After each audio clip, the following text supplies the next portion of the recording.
Kilalanin natin si Juan. Masipag, malaki ang sahod, pero laging gipit. Palaging stressed out sa mga bayarin.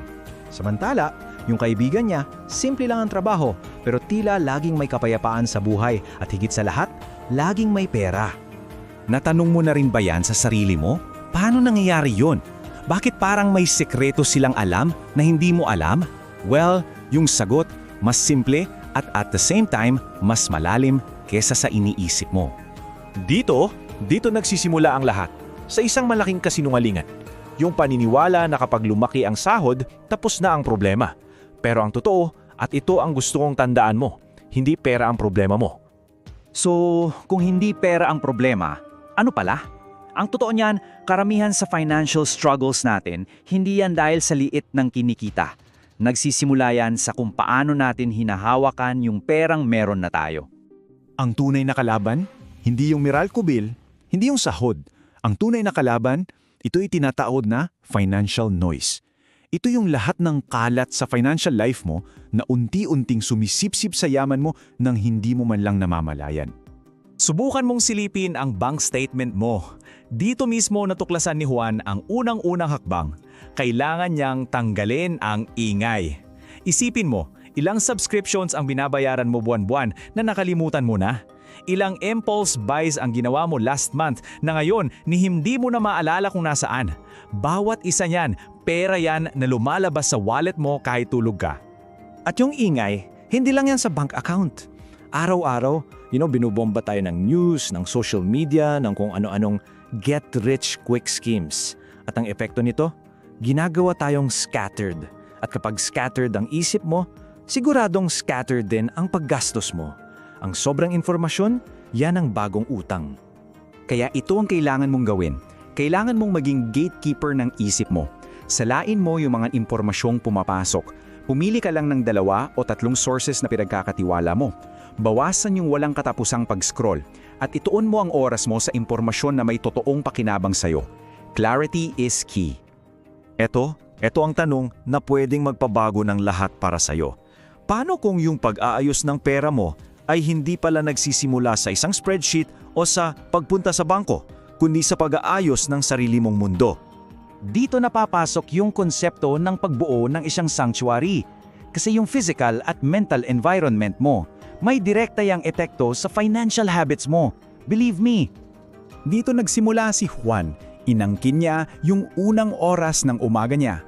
Walang phone, walang gulo, para lang sa sarili niya. Inayos niya yung bahay niya kasi kapag maayos ang paligid mo, mas malinaw kang makakapag-isip. Pinili niya yung mga damit na simple lang para mabawasan yung tinatawag na decision fatigue. At ang pinaka-importante sa lahat, prinotektahan niya ang oras at enerhiya niya. Dahil tandaan mo to, ang taong pagod ay taong magastos. At eto pa, yung willpower, hindi yan maasahan. Minsan andyan, madalas wala. Kaya ang susunod na hakbang ay huwag umasa sa willpower. Bumuo ka ng sistema. I-automate mo. I-set up mo yung automatic transfer sa savings account mo sa mismong araw ng sahod. I-automate mo ang pagbayad ng bills. Kapag ginawa mo to, tinatanggal mo ang emosyon sa pagdedesisyon. It just happens. Ngayon, pag-usapan natin ang isang malaking sekreto. Ang yaman. Hindi yan nabubuo sa pagkita ng pera. Nabubuo ito sa espasyo sa pagitan ng pagnanais sa isang bagay at sa mismong pagbili nito. Yung pause, yun ang magic. Sabihin na natin ng diretso. Ito yung pinakamalaking magnanakaw ng kinabukasan mo. Yung mga add to cart na hindi pinag-isipan. Yung mga deserve ko to moments na biglaan. Diyan nauubos ang pangarap. Pero paano mo to lalabanan?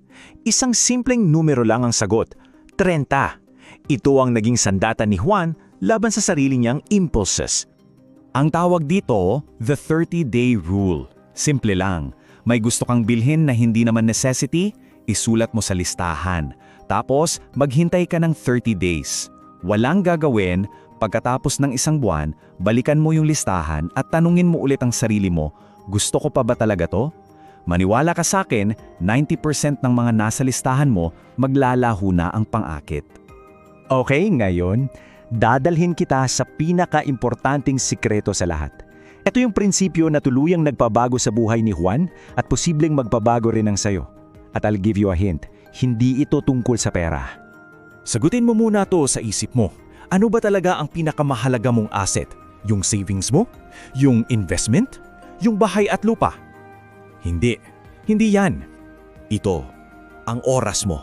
Ito ang nag-iisang asset na kapag nawala, hinding-hindi mo na mababawi. At ito ang game changer na rule.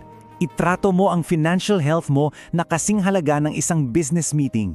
I-schedule mo. Mag-block ka ng oras sa calendar mo every week o every month para i-review ang budget mo, para aralin ang investments mo. Kasi kung hindi mo yan ilalagay sa kalendaryo mo, hinding-hindi yan mangyayari. This is how you move from just hoping to get rich to actively building wealth. At para makumpleto ang transformation, tandaan mo tong mga huling susi. Una, unahin mong patayin yung mga high-interest debt mo. Yan ang lason sa pera mo.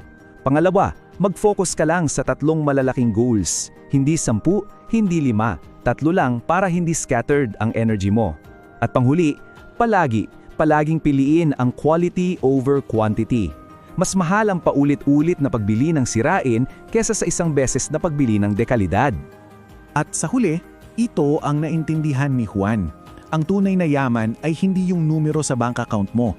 Ito ay ang pagkakaroon ng kalayaan. Ang pagkakaroon ng mas maraming pagpipilian sa buhay. Yung kalayaan na umalis sa trabahong ayaw mo, yung kalayaan na alagaan ang pamilya mo, yung kalayaan na magkaroon ng kapayapaan ng isip. Siyempre, isang mahalagang paalala. Ang mga impormasyon dito ay para sa educational purposes lamang ha. Para sa mga seryoso at malalaking desisyon tungkol sa pera mo, palaging mas maganda na kumonsulta sa isang professional financial advisor. Kaya ang tanong ko sa iyo ngayon ay ito. Mula sa lahat ng napag-usapan natin, ano yung isang prinsipyo na sisimulan mong gawin ngayon din? Isang maliit na hakbang lang. Yun lang ang kailangan para masimulan ang isang malaking pagbabago. Thanks for tuning in to Silent Wealth. Please subscribe and hit the notification bell so you never miss out on the latest tips and strategies to grow your wealth.